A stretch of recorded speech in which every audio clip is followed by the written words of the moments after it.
பரிசுத்த தேவனுக்கு மகிமை உண்டாவதாக. இந்த வார்த்தையின் சத்தத்தை கேட்கிற உங்கள் ஒவ்வொருவரையும் தேவன் தாமே ஆசீர்வதிப்பாராக. தொடர்ந்து கர்த்தருடைய நாமத்தினாலே முதலாவது இன்றைக்கும் நாம மார்க் 16வது அதிகாரம் 9வது வசனத்தை வாசிக்கிறோம். மார்க் 16:9. வாரத்தின் முதலாம் நாள் அதிகாலையிலே இயேசு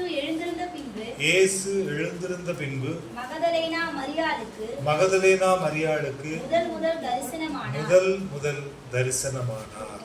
ஆமா, இயேசு கிறிஸ்துவனுடைய முதல் தரிசனம், மரித்து அவர் அடக்கம் பண்ணப்பட்டு அதற்கு பிறகு உயிர்த்தெழுந்த பின்பு முதல்ல அவர் யாருக்கு தரிசனமானார் அப்படின்னா மகதலேனா மரியாளுக்கு தரிசனமானார். மகதலேனா மரியாள் இயேசு கிறிஸ்துவை தரிசித்தாள். அருள்நாதர் இயேசு கிறிஸ்துவை அவள் பார்த்தாள். அவர் அவளோடு கூட பேசினார். இது பெரிய பாக்கியம். தரிசனம் என்பது அது ஒரு ஸ்பெஷல் எக்ஸ்பீரியன்ஸ். தேவனுடைய சத்தத்தை கேட்பது, தேவனுடைய வார்த்தைகளை தியானிப்பது, இது எல்லாத்துக்கும் அப்பாற்பட்டு தேவனை தரிசிப்பது. யார் தேவனை தரிசிப்பார்கள் அப்படின்னு பார்க்கும் பொழுது மத்தேயு 5வது அதிகாரம் 8வது வசனம். மத்தேயு 5:8. இருதயத்தில் சுத்தமுள்ளவர்கள் பாக்கியவான்கள், அவர்கள் தேவனை தரிசிப்பார்கள். அப்ப தேவனை தரிசிக்கணும்னா அதற்கு நமக்கு தேவைப்படக்கூடிய ஒரு குணாதிசயம் என்னன்னா, நம்ம இருதயம் எப்படி இருக்கணும்? ஆமா. Blessed are the pure in heart, for they shall see God. இருதயத்தில் சுத்தம் இருந்தால் நாம் தேவனை தரிசிக்க முடியும். அதனால்தான் அந்த இருதயத்தில் சுத்தம் உள்ளவர்களை பாக்கியவான்கள் என்று பரிசுத்த வேதம் சொல்லுகிறது.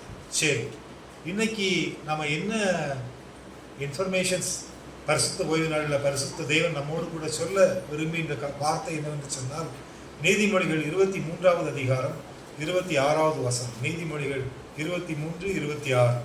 என் மகனே, உன் இருதயத்தை எனக்கு தா. என் மகனே, உன் இருதயத்தை எனக்கு தா. Dear my son, give me your heart.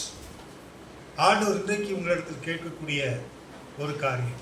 ஆம், பைபிளில் நிறைய விஷயங்கள் சொல்லப்பட்டிருந்தாலும் இந்த நீதிமொழிகளில் சொல்லப்பட்ட ஒரு முக்கியமான வார்த்தை, பரிசுத்த தேவன் எதை உன்னிடத்தில் கேட்கிறார், ஆண்டவர் உன்னிடத்தில் எதிர்பார்ப்பது என்ன? அவர் சொல்றாரு, என் மகனே, உன் இருதயத்தை எனக்கு தா. இன்னைக்கு நம்முடைய இருதயத்தை மட்டும் ஆண்டவருக்கு கொடுக்க முடியல, இது எல்லாத்தையும் கொடுக்க ரெடி இல்லையா? எல்லாத்தையும் கொடுக்க ரெடி, இருதயத்தை மட்டும் ஆண்டவருக்கு கொடுக்க முடியல. வாலிப பிள்ளைகள் இருதயம் முழுவதுமாக இந்த உலகத்திற்கு ஒப்பு கொடுக்கப்பட்டிருக்கு. ஒவ்வொரு இடங்களையும் பிரச்சனைக்கு காரணம் என்ன தெரியுமா? அவங்க இருதயத்திலே காணப்படக்கூடிய சஞ்சலங்கள், தவிப்புகள், இருதயத்திலே காணப்படக்கூடிய பாரங்கள். இருதயம் ரொம்ப முக்கியமான ஒரு ஆர்கனா இருக்கு மனிதனுடைய சரீரத்தில். ஆண்டவர் ஸ்ட்ரைட்டா கேட்கிறார், வேற எதையும் கேட்கல. Please give me your heart. உன்னுடைய இருதயத்தை எனக்கு தாப்பா. ரொம்ப அழகா கேட்கிறார். உன் இருதயத்தை எனக்கு கொடு, உன் இருதயத்தை எனக்கு தா அப்படின்னு கேட்கிறார். ஏன்னா அந்த இருதயத்தை தான் அவர் கவனிக்கிற தேவனாக இருக்கிறார். நீதிமொழிகள் 21வது அதிகாரம் 2வது வசனம் சொல்லும் வார்த்தை. நீதிமொழிகள் 21:2. மனுஷனுடைய வழியெல்லாம் அவன் பார்வைக்கு செம்மையாக தோன்றும், கர்த்தரோ இருதயங்களை நிறுத்து பார்க்கிறார். கர்த்தரோ இருதயங்களை நிறுத்து பார்க்கிறார். The Lord weighs the heart. அதாவது இருதயத்தை நிறுத்து பார்க்கிறார். எடை போட்டு பார்க்கிறார். அவனுடைய இருதயத்தை தராசுல வச்சு பார்க்கிறார். அவருடைய நீதியையும் அவனுடைய இருதயத்தில் காணப்படக்கூடிய காரியங்களையும் வச்சு பார்க்கிறார். தேவன் உன் இருதயங்களை நிறுத்து பார்க்கிற தேவன். உன் இருதயத்தினுடைய அந்த காரியங்களை எல்லாம் அவர் தராசுல வச்சு பார்க்கிறார்.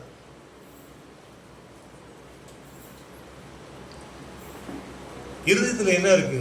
நீதிமொழிகள் 19:21.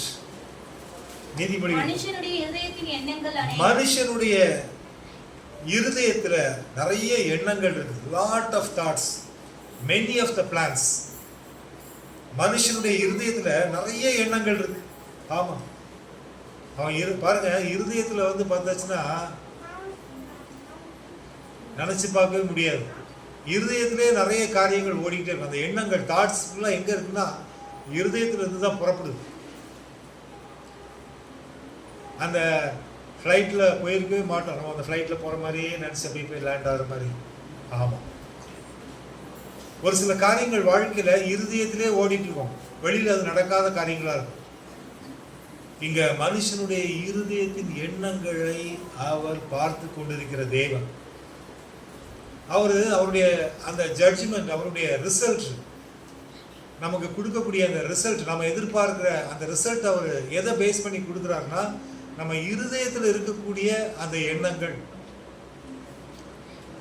அந்த இருதயத்திலிருந்து என்ன புறப்பட்டு வருகிறது, இந்த இருதயத்தில் என்னெல்லாம் நினைச்சிட்டு இருக்கிற, இது எல்லாமே அவருக்கு தெரியும்.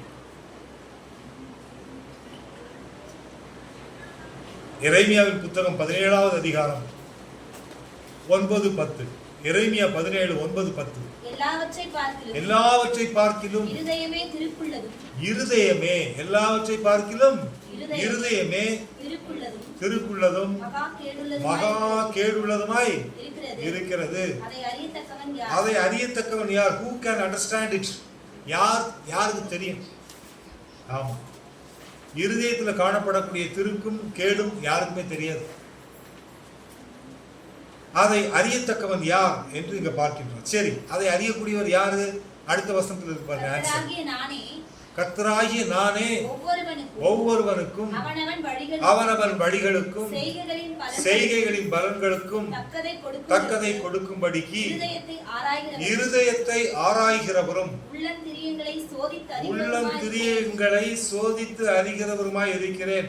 The Lord searches the heart and tests the mind. பரிசுத்த தேவன் உன் இருதயத்தை ஆராய்கிறவர், உன் உள்ளந்திரியங்களை, உள்ளத்தில் காணப்படக்கூடிய எண்ணங்களை சோதிக்கிற தேவனாக இருக்கிறார். ஒரு சில ஜெப குறிப்புக்கு பதில் வராது, என்ன ரீசன் தெரியாது. பிரார்த்தனை செய்து செய்து அதற்கு ஆண்டவர் பதில் கொடுக்காமலே இருப்பார். என்ன ஆண்டவரே, இந்த பிள்ளைக்காக இவ்வளவு ஜெபிக்கிறோமே, இன்னும் பதில் கிடைக்கலையே. ஆனா ஆண்டவருக்கு தெரியும் அந்த பெண்ணோட இருதயம், ஆண்டவருக்கு தெரியும் அந்த பிள்ளையோட இருதயம். அவர் இருதயத்தை ஆராய்கிறவர், இருதயத்தில் காணப்படக்கூடிய எண்ணங்களை சோதிக்கிறவர். அதைத்தான் இங்கே இந்த வசனம் சொல்லுகிறது.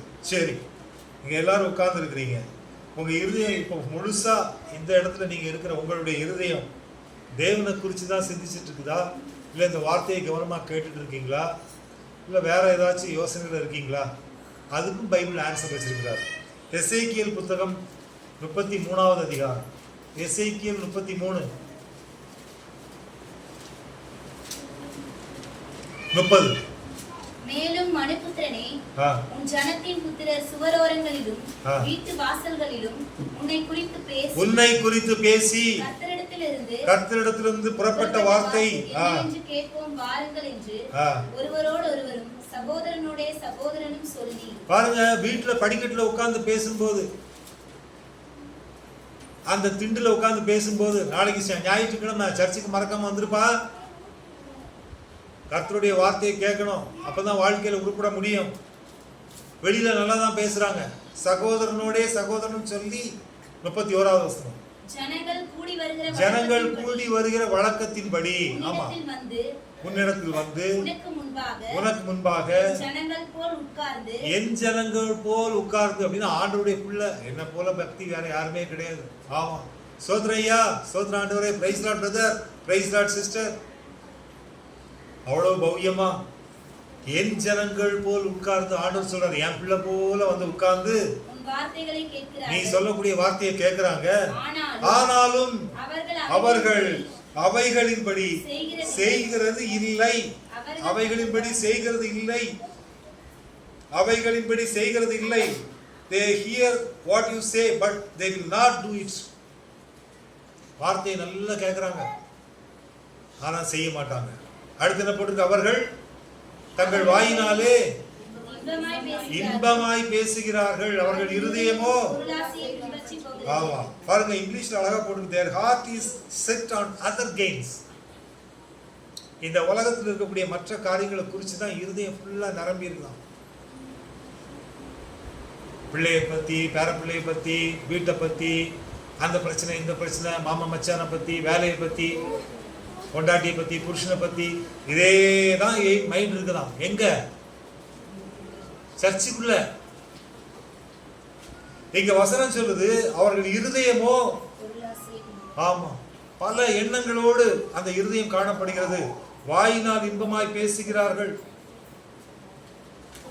அடுத்த வசனம் 32 பாருங்க. இதோ நீ இனிய குரலும் கீத வாத்தியம் வாசிப்பதில் சாமர்த்தியம் உடையவன், பாடும் இன்பமான பாட்டுக்கு சமானமாய் இருக்கிறாய். அவர்கள் உன் வார்த்தைகளை கேட்கிறார்கள், ஆனாலும் அவைகளின்படி செய்யாமல் போகிறார்கள். உன் வார்த்தைகளை கேட்கிறார்கள், ஆனாலும் அவைகளின்படி செய்யாமல் போகிறார்கள். பாருங்க, ஆலயத்தில் இருக்கும்போது மட்டும்தான் ஆண்டவர் இருக்கிறார் அப்படின்னு நினைக்காதீங்க. பரிசுத்த தேவன் உன் இருதயங்களை, இருதயத்தின் உள்ளந்திரியங்களை ஆராய்ந்து அறிகிறவர், சோதித்து அறிகிறவர். அதனால நம்முடைய காரியங்கள் எல்லாமே அவருக்கு தெரியும். அல்லேலூயா. தெரியுமா தெரியாதா? சீயோன் கீதங்கள்ல அருமையான ஒரு பாடல் இதை குறித்து, இந்த இருதயத்தை குறித்து அந்த ஒரு சரணத்தை மட்டும் பாடுறேன். உன் இருதய கதவை திறவென்று பல நாட்களை என்னிடம் பேசுகிறேன். உன் இருதய கதவை திறவென்று பல நாட்களை என்னிடம் பேசுகிறேன். உன் சிரசு முற்றும் பனியில் நனைந்தும், உன் சிரசு முற்றும் பனியில் நனைந்தும் என்னை ரட்சிக்கவே காத்திருக்கிறேன். என்னை ரட்சிக்கவே காத்திருக்கிறேன். நிழலில் வாஞ்சையுடன் அமர்ந்து அவர் மதுர கனிகளை புசித்திடுவேன். அவர் நிழலில் வாஞ்சையுடன் அமர்ந்து அவர் மதுர கனிகளை புசித்திடுவேன். உன் இருதய கதவை திறவென்று பல நாட்களை என்னிடம் பேசுகிறேன். உன் இருதய கதவை திறவென்று பல நாட்களை என்னிடம் பேசுகிறேன். உன் சிரசு முற்றும் பனியில் நனைந்தும், உன் சிரசு முற்றும் பனியில் நனைந்தும் என்னை ரட்சிக்கவே காத்திருக்கிறேன். என்னை ரட்சிக்கவே காத்திருக்கிறேன். ஆண்டவர் எத்தனையோ நாட்களா கேட்கிறாரு, உன் இருதய கதவை திறப்பா. அப்படியே வந்து கல்லு மாதிரி உட்கார்ந்துட்டு கல்லு மாதிரி போகாத. அந்த வார்த்தையை கேட்பதற்கு உன் இருதயத்தை துற. மறுபடியும் வீட்டுக்கு போயாச்சுன்னா அதே சாப்பாடு, ஞாயிற்றுக்கிழமை சாப்பிட போகிறேன், அதே பிள்ளைகளுக்கு கூட, பொண்டாட்டி கூட, புருஷன் கூட சண்டை போட போகிறேன், நைட்டு தூங்க போகிறேன், காலையில் எந்திக்க போகிறேன். இதைத்தான் 6 நாள் செய்கிறேன். வேலைக்கு போக போகிறேன், ஒன்றை திட்ட போகிறேன், இல்லை திட்டு வாங்க போகிறேன், ஏதோ ஒன்று செய்ய போகிற நீ. ஆனால் ஒரு நாள் மன மகிழ்ச்சி நாள், ஓய்வு நாள், தேவனோடு கூட சஞ்சரிக்கும் நாள், கர்த்தருடைய வாசனையை, ஜீவ வாசனையை பெற்றுக்கொள்ளும் நாள். ஆம், நம்முடைய உள்ளான மனுஷன், நம்முடைய ஆவி, உள்ள இருக்கிற ஆவியை புதுப்பிக்கக்கூடிய நாள். இந்த ஆவி தான் ஒரு நாள் தன்னை தந்த தெய்வனத்துக்கு திரும்பும். நீ எப்பேற்பட்ட மேக்கப் போட்டிருந்தாலும், எவ்வளவு சவரன் நகை கழுத்துல போட்டிருந்தாலும், ஒரு நாள் ஆவி பிரியும் போது எல்லாத்தையும் கழட்டி உள்ள வச்சிருவாங்க, ஒன்றை மட்டும் தனியாக அமைச்சிருவாங்க. கர்த்தருக்கு பிரியமானவர்களே, அந்த ஆவியை புதுப்பிக்கக்கூடிய, மெய்யான ரகசியத்தை கற்றுக் கொடுக்கக்கூடிய, மெய் ஞானத்தை பெற்றுக்கொள்ளக்கூடிய ஒரு நாள் தான் இந்த பரிசுத்த ஓய்வு நாள். தேவன் 6 நாளும் உலகத்தோட தான் இருந்தார். இந்த உலகத்திற்காக எல்லாவற்றையும் செய்தார். ஆனா ஒரு நாள் மட்டும் அவர் ஓய்ந்து இருந்தார். ஏன் தெரியுமா? அவருடைய பிள்ளைகளை ஆசீர்வதிக்கணும், அவருடைய பிள்ளைகளை பரிசுத்தப்படுத்தணும். இந்த இடத்துல மட்டும்தான் நீ பரிசுத்தம்னா என்னன்னே தெரிஞ்சுக்க முடியும். இந்த இடத்துல தான் நீ நன்மைனா என்ன, நல்லதுன்னா என்ன, அதை தெரிஞ்சுக்க முடியும். வேற எங்கேயுமே தெரிஞ்சுக்க முடியாது. கர்த்தருக்கு பிரியமானவர்களே, மிக மிக விலையேறப்பெற்ற மதிப்புள்ள மிக உன்னதமான ஒரு ஸ்தலம் தான் தேவனுடைய வார்த்தையை பெற்றுக்கொள்ளும் ஸ்தலம். பரிசுத்த ஓய்வு நாளிலே பரிசுத்த தேவன் பரிசுத்த வார்த்தைகளை பரிசுத்த பிள்ளைகளுக்கு கொடுக்கக்கூடிய அந்த ஸ்தலம். நீ normal, you are not a normal brother, நீ நார்மல் சகோதரன் கிடையாது, நார்மல் சகோதரி கிடையாது. அதை முதல்ல புரிஞ்சுக்கோ. பிகாஸ் உன்னுடைய வீடு இங்க கிடையாது. பவுல் சொல்றாரு, நம்முடைய குடியிருப்போ பரலோகத்தில் இருக்கிறது. இந்த பூமிக்குரிய கூடாரம் ஒரு நாள் அழிந்து போகும். அதாவது வெளிப்புறமான சரீரம். உள்ள இருக்கிற ஆவிக்கு கர்த்தர் புதிய அந்த சரீரத்தை கொடுத்து அவருடைய ராஜ்யத்துல கூட்டி சேர்ப்பார். அப்ப இந்த பூமிக்குரிய கூடாரத்துல நீ ஆவிக்குரிய கூடாரத்தை குறித்தும் ஆவிக்குரிய வாழ்க்கையை குறித்தும் உனக்குள்ள இருக்கிற ஆவியில தேவன் எதையெல்லாம் கொடுப்பார் என்பதை குறித்தும் நீ அறிந்து கொள்ள வேண்டும். அல்லேலூயா. பரிசுத்த தேவன் அதை எதிர்பார்க்கின்றார். கர்த்தருக்கு பிரியமானவர்களே,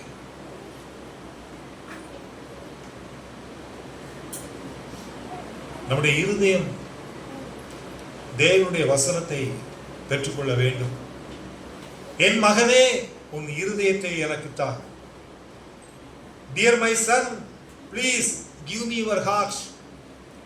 உன் இருதயத்தை பொல்லாத மாயைக்கு ஒப்பு கொடுத்து இந்த உலகத்தில் அழிந்து கெட்டு குட்டிச்சுவராகி மரணத்திற்கு நேராக செல்லாதே. பலவிதமான பாவ இச்சைகளுக்கு உன் இருதயத்தை ஒப்பு கொடுத்து ஒரு மனுஷனுடைய இருதயம் கேடுள்ளதாய் மாறும் பொழுது முழு சரீரமும் ஆவியும் ஆத்மாவும் கேடுள்ளதாக மாறி போகிறார். அது ஆண்டவர் சொல்றாரு, give me your heart. உன் இருதயத்தை எனக்கு தான். இருதயத்தில் அப்படி என்னதான் இருக்கு? இருதயத்தில் என்னதான் இருக்கு? இருதயத்தின் நிறைவினால்தான் வாய் பேசும். ஒரு மனுஷனுடைய வாயிலிருந்து ஒரு வார்த்தை வரும், என்னால் வாழ முடியல பிரதர், நான் சாகணும். எப்படி? நான் வாழ முடியல. நிறைய பேர் என்கிட்ட சொல்லியிருக்கிறாங்க. ஒரு 50 பேர் மேல சொல்லியிருப்பாங்க, வாழவே பிடிக்கல, சாகணும் அப்படின்னு. கர்த்தருக்கு பிரியமானவர்களே, இருதயத்தின் நிறைவினால் வாய் பேசு. இருதயம் இந்த உலகத்திற்கு உண்டான அத்தனை காரியங்களாலே நிரப்பப்படும் போது பிசாசானவன் அந்த இருதயத்தை அவனுக்கு அவன் கண்ட்ரோல்ல கொண்டு வந்து அந்த உயிரை அந்த ஜீவனை எடுக்கிறது அவனுடைய பிளான். வேற எதுவும் கிடையாது. ஃப்ராக்ஷன் ஆஃப் செகண்ட்ல உள்ள இருக்கிற ஆவியை வெளியே கொண்டு வரணும். தேவன் குறிப்பிட்ட நாள்ல அந்த சரீரத்துக்கு அந்த பரிபூரணத்தை கொடுத்து அந்த ஆவி வெளியே வரும்போது இளைப்பாறுதலுக்கும் தேவனிடத்திற்கும் அது திரும்பும். ஆனால் தன் கொடுக்கப்பட்ட குறிப்பிட்ட நாட்களுக்கு முன்பாக வரும்பொழுது அது பாதாளத்திற்கும் அந்த வனாந்தரத்தில் அலைந்து திரிகிறதற்கும் இந்த பூமியிலே அது முழுவதுமாய் பாழாக்கும் அருவருப்புகளுக்கும் அது போய் சேரும். இந்த இருதயத்தை குறித்து ரொம்ப அழகான வார்த்தை மத்தேயு 15வது அதிகாரத்துல இயேசு கிறிஸ்து சொல்றாரு. Wonderful word. மத்தேயு 15:11. வாய்க்குள்ளே போகிறது மனுஷனை தீட்டுப்படுத்தாது, வாயிலிருந்து புறப்படுகிறதே மனுஷனை தீட்டுப்படுத்தும். வாயிலிருந்து புறப்படக்கூடிய வார்த்தை. ஆமா. ஒரு அம்மா ரொம்ப நாளா கண்ணில் தண்ணி வந்துட்டு இருக்குது. எவ்வளவு நாளா வருது? 1 வருஷமா வந்துட்டு இருக்கு. வாரம் ஜெபம் பண்ணிட்டே இருக்கும். அதுக்கு அந்த வியாதி போகவே மாட்டுது, நிற்கவே மாட்டுது. என்ன பிரச்சனைனே தெரியல. எல்லாரும் ஜெபம் பண்றாங்க. பாஸ்டர்ஸ் ஒவ்வொரு பாஸ்டர் மாத்தி ஜெபம் பண்றாங்க, சரியாகுது. கடைசியில பார்த்தா அதை குறித்து ரிப்போர்ட் வருது. அது வாயை திறந்தா கெட்ட வார்த்தை, அப்படி அழகா இங்கிலீஷ் பேசுமா. ஆமா, வீட்டில் வாயை திறந்தா கெட்ட வார்த்தை, தூஷணமான வார்த்தைகள் வாயிலிருந்து. அப்ப வாயிலிருந்து புறப்படக்கூடிய கெட்ட வார்த்தை எங்கிருந்து வருது? இருதயத்தில் நிறைவினால் வாய் பேசும். அப்ப ஆண்டவர் எதை ஆராய்கிறவர்? இருதயத்தின் நினைவுகளையும் யோசனைகளையும் உள்ளம் திரியங்களையும் சோதித்து அறிகிறவர். கொடுப்பாரா விடுதலை? கொடுக்க மாட்டார். பாருங்க 18வது வசனம் படிங்க. வாயிலிருந்து புறப்படுகிறவைகள் இருதயத்திலிருந்து புறப்பட்டு வரும். ஆமா, வாயிலிருந்து புறப்படக்கூடிய வார்த்தை எங்கிருந்து புறப்பட்டு வருதுன்னா இருதயத்திலிருந்து புறப்பட்டு வருகிறது. அவைகளே மனுஷனை பாருங்க. ஒரு மனுஷனுடைய இருதயத்துக்குள்ள 7 ரகசியங்கள் புதைஞ்சிருக்கு. எத்தனை? இந்த 7 கொடுத்து பிசாசு வந்து அவங்களை எப்படியாவது பாதாளத்துக்கு கொண்டு போகணும். ராஜா ராஜா ராஜாத்தி வந்துருமா? எங்க? நரகத்துக்கு. எங்க? நரகத்துக்கு, பாதாளத்துக்கு வந்துருமா? பாருங்க எப்படி இயேசு கிறிஸ்து ஜீவனுள்ள தேவன் ஜீவனுக்கு ராஜாவா இருக்கிறாரோ அதே போல பாதாளத்துக்கும் ராஜா இருக்கிறான். தெரியுமா தெரியாதா? நம்ம ஏற்கனவே பலமுறை படிச்சிருக்கிறோம். பாதாளத்தின் ராஜாவுடைய பேர் என்ன? ஹலோ சொல்லுங்களேன், யார் சொல்றாங்களோ அவங்களுக்கு ஒரு கிஃப்ட். பாதாளத்தின் ராஜாவுடைய பேர் என்ன? அது கரெக்டா எடுத்துட்டு வசனம் சொல்லு. வெளிப்படுத்துற விசேஷம் 9வது அதிகாரம் 11வது வசனம். மோனிஷாக்கெல்லாம் கை தட்டலாமே. ஆமா, அவன் பேர் என்ன போட்டுது? அப்பெக்தோன். கரெக்டா? இன்னொரு பேர் என்ன போட்டுது? அப்போலியோ. 2 பேர். அவன் தான் he is the king of hell, நரகத்தின் ராஜா, பாதாளத்தின் ராஜா. கண்ணா வந்துருப்பா, நல்லா குடிப்பா, வந்துருப்பா, நல்லா லவ் பண்ணுப்பா, கடைசியாக உன்னை விட்டு ஓடிடும்பா, அதுக்கப்புறம் நீ விஷம் குடிச்சிட்டேன்ட்டு தான் வரணும்பா. ஆமாம், வந்துருப்பா, அதுக்கு நரக அக்கினிலே கிடப்பா என் கூட. பாருங்க, அந்த இருதயத்தை கேடாக்கி இருதயத்தை மாயைக்கு ஒப்பு கொடுத்து இந்த பூமியில அந்த ஆத்மாவை சாகடிக்கக்கூடிய சாத்தான். வசனம் சொல்லுது, பாவம் செய்கிற ஆத்மா சாகும். அந்த ஆத்மாவை சாகடிக்கணும், அதான் அவன் பிளான். அவன் சரீரத்தை, ஏன்னா ஆத்மா செத்துருச்சுன்னா ஆட்டோமேட்டிக்கா சரீரம் செத்துரும். அவன் இல்லாம என்னால வாழ முடியாது, அவர் இல்லாம, அவங்க அந்த அம்மா இல்லாம என்னால வாழ முடியாது. அப்ப செத்துரு. அதான் அந்த சாவுக்கு நேரம் கொண்டு போகக்கூடிய பிசாசு. அப்பா அம்மா என்னை திட்டாங்க, வேற வழியே இல்லை. எத்தனை பிள்ளைகள் அந்த தற்கொலைக்கு நேரம் போகுது. அது அந்த பிள்ளைகள் எடுத்த முடிவில் அந்த பிள்ளைகளுடைய இருதயம் பிசாசினால் நிரப்பப்பட்டு, அந்த பிசாசுடைய அதிகாரத்தினால் நிரப்பப்பட்டு அந்த ஆத்மா சாவுக்கு நேரம் போகுது. ஆமா, எத்தனை தற்கொலைகள். இதெல்லாம் காரணம் என்ன? எல்லாமே இந்த பொல்லாத அந்த 7 அதிகாரத்தை பிசாசு கொடுக்குறான். என்னென்ன அதிகாரத்தை கொடுக்குறான் படிங்க. மத்தேயு அந்த 15வது அதிகாரத்துல 19வது வசனம், 17-19, சாரி 15-19. மத்தேயு 15-19. எப்படி எனில் இருதயத்திலிருந்து பொல்லாத சிந்தனைகள், ஈவில் தாட்ஸ், பேயினுடைய சிந்தனை, அதான் ஈவில் தாட்ஸ். அடுத்து கொலை பாதகங்கள், மர்டர்.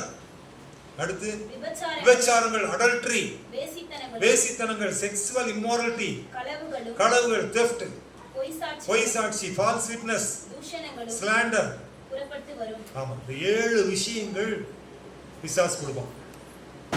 இந்த இருதயத்திற்குள்ள இந்த 7 காரியங்களையும் எப்படியாவது உள்ள கொண்டு வந்து ஒன்று நாசமாக்கணும். இதுதான் பிசாசுடைய பிளான். இது வந்து உள்ள ஃபில் ஆகும்போது ஆட்டோமேட்டிக்கா உள்ள இருந்து ஒரு ஸ்டேஜுக்கு அப்புறம் வார்த்தை வரும். ஆமாம், என்னால் முடியல, ஆகல, வேகலை, என்ன பண்ணுறதுன்னு தெரியல. இது அந்த புலம்பல் எப்போ ஆரம்பிக்குன்னா, இருதயம் ஃபுல்லாக அந்த அசுத்தங்களினால் நிரப்பப்படும் போது கடைசியில் வாயிலிருந்து அந்த வார்த்தை வர ஆரம்பிக்கும். ஆமாம், கர்த்தருக்கு பிரியமானவர்களே, மனுஷனை தீட்டுப்படுத்தும் 7 காரியங்கள், மனுஷனுடைய ஆத்மாவை கொலைக்கு பாதாளத்துக்கு நேராக கொண்டு செல்லும் அந்த 7 காரியங்கள். இந்த 7 எங்க இருந்து புறப்படுது அப்படின்னா, இருதயத்திலிருந்து புறப்படுது. மனுஷனை தீட்டுப்படுத்தும் 7 காரியங்களும் இருதயத்திலிருந்து புறப்படுகிறது. 20வது வசனம் படிங்க. இவைகளே மனுஷனை தீட்டுப்படுத்தும். கை கழுவாமல் சாப்பிடுகிறது மனுஷனை தீட்டுப்படுத்தாது. நான் கை கழுவல, அதனால சாப்பிட மாட்டேன், அது மனுஷனை தீட்டுப்படுத்தாது. இருதயத்திலிருந்து புறப்படக்கூடியதான் மனுஷனை தீட்டுப்படுத்தும் என்று இந்த மத்தேயு 15-19 மிக தெளிவாக சொல்லுகிறது. கர்த்தருக்கு பிரியமானவர்களே, பரிசுத்த தேவனுடைய வார்த்தை சொல்லுகிறது இந்த மத்தேயு 15:8, ஆனால் அவர்கள் இருதயமோ எனக்கு தூரமாய் விலகி இருக்கிறது. எல்லா ஆக்டிவிட்டிஸும் பெஸ்டா பண்றாங்க, ஆனா அவங்க இருதயம் மட்டும் எனக்கு தூரமா இருக்கு. அதனால தான் ஆண்டவர் சொல்றாரு, என் மகனே உன் இருதயத்தை எனக்கு தா, please give me your heart. வாலிப பிள்ளைகள், பெற்றோர்கள், கணவன் மனைவிகள், வேலைக்கு போறவங்க, பல விதமான இண்டஸ்ட்ரியில ஒர்க் பண்றவங்க, எல்லாத்தையும் ஆண்டவர் கேட்கறது ஒன்னே ஒண்ணுதான், please give me your heart. உன்னுடைய இருதயத்தை ஆண்டவருக்கு நீ ஒப்பு கொடுக்க ஆரம்பிச்சிட்டேன்னா, என் அன்பு தேவனுடைய பிள்ளையை, பரிசுத்த வேதம் சொல்லுகிறது, இருதயத்தில் சுத்தமுள்ளவர்கள் பாக்கியவான்கள், அவர்கள் தேவனை தரிசிப்பார்கள். you can see the sound of Lord and vision of Lord. ஆண்டவரை நீ பார்ப்ப, நிச்சயமா அவருடைய சத்தத்தை கேட்ப. உன் இருதயம் அவருக்கு பிரியமாக மாறும்போது, இன்றைக்கு உன் இருதயத்தை தேவ சமூகத்தில் ஒப்பு கொடுத்து வாழக்கூடிய மகனாக மாறும். இந்த உலகம் தரக்கூடாத ஒரு பெரிய சந்தோஷத்தை, மகிழ்ச்சியை நீ பார்ப்ப. இந்த உலக வாழ்க்கையில நீ வாழ்ந்துட்டு இருக்கிற, உனக்கு தெரியுமா உன் மூச்சு என்னைக்கு லாஸ்ட் டே அப்படின்னு தெரியுமா? What is your last day? உன்னுடைய கடைசி நாள் இது உன் வாழ்க்கையில தெரியுமா உனக்கு? You know your birthday. உன்னுடைய பிறந்த நாள் எதுன்னு தெரியும், உன்னுடைய கடைசி நாள் யாருன்னு ஒருத்தருக்கு கூட தெரியாது. நல்லா தாங்க இருந்தாங்க, சேர்ல உட்கார்ந்து இருந்தாரு. அப்புறம் பார்த்தா டீ கொடுத்தா கை நீட்டி வாங்கவே இல்லை, கையை பிடிச்சா கை கீழே போயிடுச்சு. பெரியமானவர்களே, தேவன் ஜீவ நாட்களை கொடுத்துருவ. என் நாசியில் இருக்கிற சுவாசத்தினுடைய அந்த ரகசியம் என்ன, அதை நீ கண்டுபிடி முதல்ல. அதாவது உன் சரீரம் வெளியே நல்லா இருக்குது, ஆனா உள்ள ஒரு காத்து போயிட்டு வந்துட்டு இருக்குது. இந்த மூக்க பொத்துனா 5 நிமிஷம் இல்லை, 1 நிமிஷத்துக்கு மேல அந்த மூக்க பொத்திட்டு நிற்க முடியலையே. அப்போ இந்த காத்து இல்லைன்னா என் வாழ்க்கையே இல்லையே. What is the secret of அந்த சுவாசம்? பிரீத்தோட சீக்ரெட் என்ன? அந்த பிரீத்தில் என்னதான் இருக்கு? அந்த பிரீத்தில் மறைஞ்சிருக்கக்கூடிய ரகசியம் என்ன? இதை என்னைக்காவது யோசிச்சிருக்கிறியா? நைட்டு நல்லா தூங்குற, காலைல எழுந்திருக்கிற, நடமாடுற, எல்லாத்தையும் பண்ற, அது எல்லாத்துக்கும் காரணம் அந்த பிரீத் தான். அதான் யோபு சொல்றாரு, சர்வ வல்லவருடைய சுவாசம் எனக்கு ஜீவன் தந்தது. சுவாசம் வாழ்க்கையில் இல்லைன்னா உனக்கு ஜீவன் இல்லை. அந்த சுவாசம் எங்கிருந்து வந்தது? அந்த சுவாசத்தை கொடுத்தது யார்? இந்த சுவாசம் மறுபடியும் எங்க போக போகுது? இந்த சுவாசம் இருக்கிற வரைக்கும் தான் நீ ஆட முடியும். இந்த சுவாசம் போயிடுச்சுன்னா உன்னை படுக்க வச்சுட்டு மற்றவங்க சுத்தி இருந்து ஆடுவாங்க, நீ ஆட முடியாது. ஆமா, இந்த சுவாசத்தை தேவன் கொடுத்துருக்காருங்க. நீங்க first you need to analyse. அதை நீ யோசி. என் வாழ்க்கையில ஆவி, ஆத்மா, சரீரம்னு 3 இருக்குன்னு பைபிளில் போட்டிருக்க. ஆத்மானா என்ன, ஆவின்னா என்ன, சரீரம்னா என்ன? சரீரத்தை நான் கண்ணால் பார்க்குறேன், ஆத்மாவை பார்க்க முடியலையே, ஆவியை பார்க்க முடியலையே. ஆவி எங்கே இருக்கு, ஆத்மா எங்கே இருக்கு? இதெல்லாம் நீ யோசிக்க ஆரம்பி. அப்போ இருதயம் தேவனை தேட ஆரம்பிக்கும். நன்கு தேவனுடைய பிள்ளைகள், இந்த பூமிக்குரிய வாழ்க்கையில இந்த தேவன் தரக்கூடிய அந்த அந்த பரிசுத்த பிரசன்னத்தினுடைய வாசனை உன் இருதயம் நிரப்பப்படும் போது இந்த பூமிக்குரிய வாழ்க்கையில உனக்கு எதுவுமே பெருசா தெரியாது. தேவன் இந்த உலகம் தரக்கூடாத சமாதானத்தை உன் வாழ்க்கையில நிச்சயமா தருவார். எத்தனை பேர் ஆச்சரியமா கேட்டாங்க என்கிட்ட, எப்படியா விட்ட? எவ்வளவு பாஸ்டர்ஸ் கேட்டாங்க என்கிட்ட, தேவனுடைய ஊழியத்தை சேரவங்க கேட்டாங்க, எவ்வளவு பேர் கேட்டாங்க, எப்படி உன்னால விட முடிஞ்சது? இவ்வளவு அதிகமான சம்பளத்தை வாங்கக்கூடிய வேலையை எப்படி விட்ட? உன் மனசு எப்படி வந்துச்சு? குடும்பத்தில் இருக்கிற எல்லாரும் கேட்டாங்க, தாய், தகப்பன், தம்பி, தங்கை, உறவுகள் எல்லாம், why you lost this job? ஏன், என்ன ரீசன்? கர்த்தருக்கு பிரியமானவர்களே, அந்த வாசனை ருசி தெரிந்தால் மட்டும்தான் வேற யாராலையும் முடியாது. கிறிஸ்து எனக்கு ஜீவன், சாவு எனக்கு ஆதாயம். கிறிஸ்து இயேசுவுக்காக எனக்கு லாபமாய் இருந்தவைகள் எவைகளோ அவைகளை நஷ்டமும் குப்பையுமாக எண்ணுகிறேன். ஆமா, அப்போஸ்தலனாகிய பவுல் சொன்னார், இஸ் த பிக்கஸ்ட். ஆமா, ஐஸ்வர்யவான். வாழ்க்கையில எல்லாவற்றையும் தேவனுக்காக தன்னை அர்ப்பணித்தவன். ஒரு பெரிய சாம்ராஜ்யத்தை செகண்ட் ஜெனரேஷன்ல உருவாக்கினவன். இயேசு கிறிஸ்துக்கு அடுத்து முதல் ஃபர்ஸ்ட் லெவல் சீஷர்கள். ஆமா, யாரெல்லாம்? பேதுரு, யோவான், அப்புறம் அந்த டீம் 12 பேர். அதற்கு பின்பு வந்த செகண்ட் ஜெனரேஷன், பேதுருக்கிட்ட இருந்து வந்த செகண்ட் ஜெனரேஷன் தான் பீட்டர், பவுல். இந்த செகண்ட் ஜெனரேஷன்ல வந்த சீஷர்கள்ல தான் பவுல் வராரு. அதற்கு அடுத்து வந்து பார்த்தீங்கன்னா பிலிப் வராரு. அதற்கு பிறகு வந்து பார்த்தீங்கன்னா நிறைய தீமோத்தேயு, தீத்து எல்லாருமே அந்த லைன்ல வராங்க. அப்போ அவங்கள ஒருத்தர் தான் சொல்றாரு, கிறிஸ்து இயேசுவுக்காக எனக்கு லாபமாக இருந்தவை எவைகளோ அவைகளை நஷ்டமும் குப்பையுமாக எண்ணுகிறேன். ஆமா, ஏன் அப்படின்னு சொல்லியாச்சுன்னா இருதயம் தேவனுக்கு உகந்ததாக மாறுகிறது. கர்த்தருக்கு பிரியமானவர். தாவீது நம்ம எல்லாருக்குமே தெரியும், ஆடு மேய்ச்சிட்டு இருந்த தாவீது. கர்த்தர் அவனை என்னவா மாத்தினாரு? அரசனா மாத்தினார் இல்லையா? Is the king of Jerusalem. அப்போ அந்த ராஜாவை மாறின பிறகு அவனுடைய அந்தஸ்து எல்லாம் பெருகிடுச்சா குறைஞ்சிருச்சா? எருசலேமிலே காணப்பட்ட வல்லமை உள்ள ராஜால தாவீது ஒரு ராஜா. எஸ்ராவின் புத்தகத்துல சாட்சி கொடுக்கப்பட்டிருக்கிறது, வல்லமை உள்ள ராஜா தாவீது. அந்த வல்லமை உள்ள ராஜா வாழ்க்கையில அந்த இருதயம் தேவனுடைய வாசனையினால நிரப்பப்படுவதற்கு முன்பாக அவங்ககிட்ட என்ன இருந்துச்சு? பாவம் இருந்துச்சு. இருந்துச்சா இல்லையா? தாவீதுகிட்ட பாவம் இருந்துச்சா இல்லையா? கொஞ்சம் சொல்லுங்களேன். இருந்துச்சா இல்லையா? கொலை பண்ணா, அவங்ககிட்ட மண்ணாசை இருந்துச்சு, பெண்ணாசை இருந்துச்சு, எல்லா ஆசைகளும் அவன்கிட்ட இருந்துச்சு. ஆனால் கர்த்தருக்கு பிரியமானவர்களே, அவன் வாழ்க்கையில அவன் இருதயம் தேவனுடைய ஆவியினாலே நிரப்பப்பட வேண்டும் என்ற வாஞ்சை அவனுக்குள் வந்த போது ஆண்டவர்கிட்ட அவன் பேசின வார்த்தை. அதை படிங்க, நாம முடிப்போம். சங்கீதம் 51, 51வது சங்கீதம் 9வது வசனம். என் பாவங்களை பாராதபடிக்கு, அது 9வது வசனம் தானே?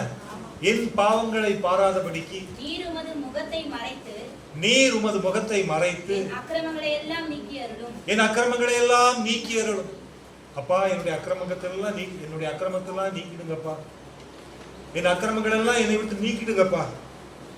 அடுத்து 10வது வசனத்துல, தேவனே சுத்த இருதயத்தை என்னிலே சிருஷ்டியும், நிலைவரமான ஆவியை உள்ளத்திலே புதுப்பி. என் இருதயத்தை உம்முடைய சுத்தத்தினால என்னை புதுப்பிங்கப்பா. சுத்த இருதயத்தினால என்னை சிருஷ்டிங்கப்பா. என்னுடைய இருதயம் உம்முடைய வாசனையினால் நிரம்பட்டும். Create in me a clean heart. என் இருதயத்தை சுத்தப்படுத்துங்கப்பா. 11வது வசனத்துல, உமது சமூகத்தை விட்டு என்னை தள்ளாமலும் உமது பரிசுத்த ஆவியை இடத்திலிருந்து எடுத்துக் கொள்ளாமலும் வரும். ஆமா, உங்க சமூகத்தை விட்டு என்னை தள்ளிடாதீங்கப்பா. தாவீது கேட்கிறான், நான் ஒரு பாவி, நான் ஒரு பாவம் செய்தவன், நான் ஒரு அக்கிரம செய்யக்காரன். என் இருதயம் முழுவதும் பொல்லாப்பினால் நிறைந்திருந்தது. இன்றைக்கும் என்னை உடைய சமூகத்தில் ஒப்புக் கொடுக்கிறேன். என் இருதயத்தை நீங்க சுத்தப்படுத்துங்க. சுத்த இருதயத்தை என்னில் சிருஷ்டிங்கப்பா. நிலைவரமான ஆவியினால் என் உள்ளத்தை புதுப்பிங்க தகப்பனே. ஆவியானவரே அப்பா அப்படின்னு சொல்லிட்டு ஆண்டவர்கிட்ட கேட்கிறான். என்னை உங்களை விட்டு தள்ளிடாதீங்கப்பா. உடைய பரிசுத்த ஆவியை என்னை விட்டு எடுத்துக்கூடாதீங்களப்பா. அடுத்து 12வது வசனத்துல என்ன சொல்றாரு? படிங்க. உமது ரட்சணியத்தின் சந்தோஷத்தை எனக்கு தந்து உற்சாகமான ஆவி என்னை தாங்கும்படி செய்யும். உமது ரட்சணியத்தின் சந்தோஷத்தை திரும்பவும் எனக்கு தந்து. ஆமா, உம்முடைய ரட்சணியத்தின் சந்தோஷத்தை திரும்பவும் எனக்கு தந்து. பரிசுத்த தேவன் கொடுக்கக்கூடிய அந்த மகிழ்ச்சி, அந்த மகிழ்ச்சி என் வாழ்க்கையில வேணும். கடவுள் தரும் மகிழ்ச்சி எனக்கு வேண்டும். அல்லேலூயா. அதான் ரட்சணியத்தின் சந்தோஷம். அந்த சந்தோஷத்தை நான் பெற்றுக்கொள்ள வேண்டும். அந்த ரட்சணியத்தின் சந்தோஷத்தை திரும்பவும் எனக்கு தந்து உற்சாகமான ஆவி என்னை தாங்கும்படி செய்யும். என்ன ஆவி? உற்சாகமான ஆவி. ஆமா, உற்சாகமான ஆவி என்னை தாங்கும்படி செய்யும். கர்த்தருக்கு பிரியமானவர். இன்றைக்கு நம்மை ஒப்புக் கொடுப்போம். இருதயத்தில் சுத்தமுள்ளவர்கள் அவர்கள் யாரை தரிசிப்பார்கள்? ஆண்டவர் எதை நம்மகிட்ட கேட்கிறாரு?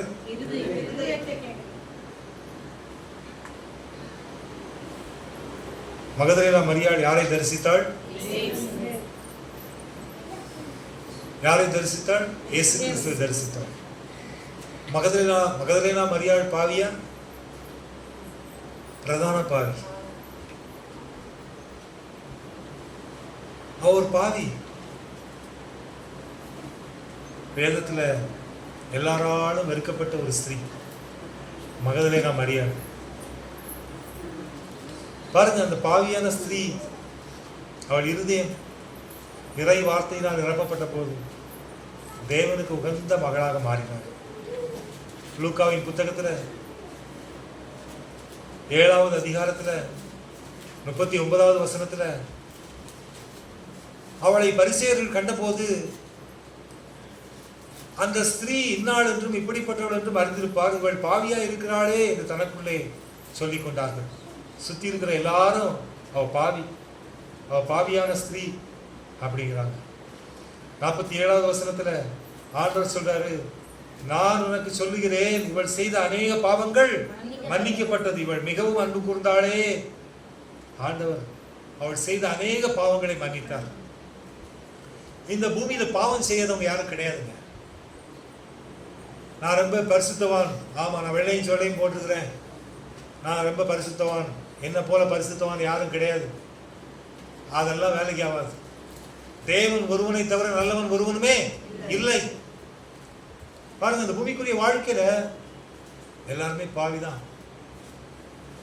பேதுரு சொல்றாப்புல, கடல்ல மீன் பிடித்துக் கொண்டிருந்த பேதுரு ஆண்டவரை பார்த்து சொல்றாப்புல, நான் பாவியான மனுஷன், என்னை விட்டு நீர் போக வேண்டும் சொல்றானா இல்லையா? லூக்காவின் புத்தகம் 5வது அதிகாரத்துல, ஐயோ நான் ஒரு பாவியான மனுஷன், என்னை விட்டு போயிடுங்கப்பா, நான் உங்ககிட்ட நிக்க தகுதி அல்ல, தயவு செய்து உம்மிடத்தில் நான் நிற்க தகுதி இல்லை, என்னை விட்டு போங்கப்பா அப்படின்னு பேதுரு இயேசு கிறிஸ்துவை பார்த்து சொல்றான். ஆண்டவர் சொல்றாரு, நீதான் எனக்கு தேவை, நீதான் எனக்கு தேவை.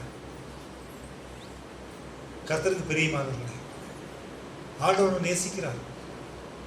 உன் இருதயம் அவருடைய வாசனையால் நிரப்பப்பட வேண்டும், அவருடைய வார்த்தையால் நிரப்பப்பட வேண்டும். உனக்குள்ளவே குற்ற மனசாட்சியை வச்சுட்டு நான் ஆண்டவருக்கு தூரமா இருக்கிறேன், ஆண்டவர் விட்டு தூரமா இருக்கிறேன், நான் ஆண்டவர் துதிக்கு தகுதி இல்லை, ஜெபிக்கு தகுதி இல்லை, பாட தகுதி இல்லை அப்படின்னு நினைக்காத. ஆண்டவர் உன்னை தகுதிப்படுத்துவார். அவருக்கு உன்னை பிடிச்சதுனால தான் உன்னை கூப்பிட்டுருக்கிறார். அவர் உன்னை நேசிக்கிறதுனால தான் உன்னை அழைத்திருக்கிறார். இல்லைன்னா நீ இந்த இடத்துக்கு வர முடியாது, அவருடைய வார்த்தையின் சத்தத்தை கேட்க முடியாது. இயேசு கிறிஸ்து பரிசுத்தவானையும் புண்ணியவானையும் ரட்சிக்க வரல. வேதம் சொல்லுகிறது 1 தீமோத்தேயு 1வது அதிகாரம் 15வது வசனம், 1 தீமோத்தேயு 1:15, பாவிகளை ரட்சிக்க இயேசு கிறிஸ்து உலகத்திற்கு வந்தார் என்ற வார்த்தை உண்மையும் எல்லா அங்கீகரிப்புக்கும் பாத்திரமுமானது. அவர்களில் பிரதான பாவி நான். அப்போஸ்தலனாகிய பவுல் மிகப்பெரிய ஊழியன், 12 புத்தகங்களை எழுதினவர், தரிசனத்தை கண்டவர், இயேசு கிறிஸ்துவை முகமுகமாய் பார்த்தவர், பலத்த அற்புதங்களை இந்த பூமியிலே செய்தவர். அவர் சொல்றாரு, I am a great sinner. சொன்னது யாரு? அப்போஸ்தலனாகிய Pavul. I am the great sinner. நான் பிரதான பாவி, எல்லாத்தோட பெரிய பாவி நான் தான் அப்படின்னு சொல்றார். பெரியமானவர்களே, உன் இருதயம் தேவ அன்பினால் நிரப்பப்படும் போது நீ செய்த எல்லா பாவங்களையும் அக்கிரமங்களையும் தேவன் மன்னிப்பார். அவருடைய சுகந்த வாசனையினாலே உன் இருதயத்தை நிரப்புவார். உன் இருதயம் சுத்த இருதயமாக மாறும். நிச்சயம் நீ மகதலேனா மரியாளை போல இந்த பூமிக்குரிய வாழ்க்கையிலே உன் மரணத்திற்கு முன்பாக தேவனை தரிசிப்பாய். இந்த பூமியிலே உனக்கு நடக்கும் அடக்க ஆராதனைக்கு முன்பாக தேவனை தரிசிப்பாய். ஆமா, உன் வாழ்க்கையில உனக்கும் எல்லாரும் பாட்டு பாடுவாங்க. பாடுவாங்களா மாட்டாங்களா? தேவனே நான் உமதண்டையில்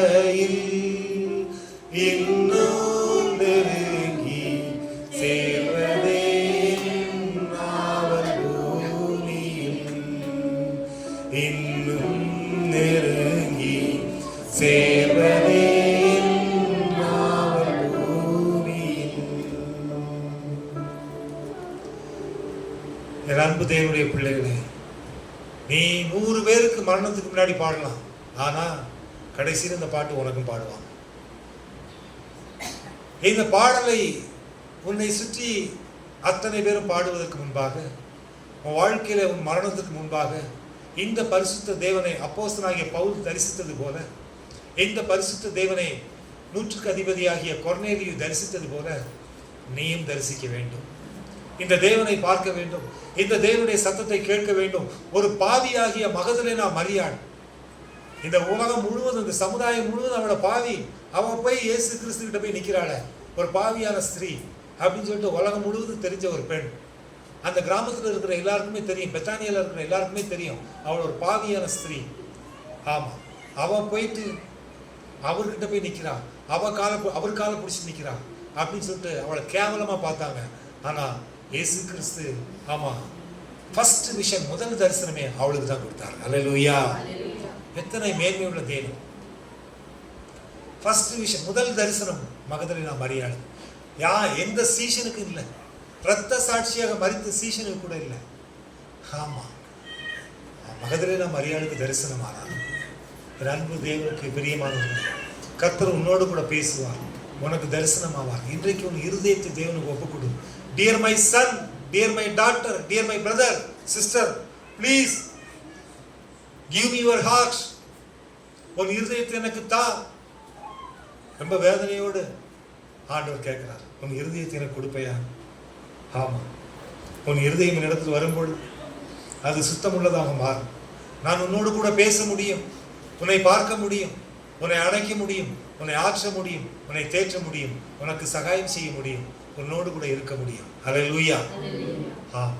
இன்றைக்கும் நாம் நம்மை ஒப்புக் கொடுப்போம்.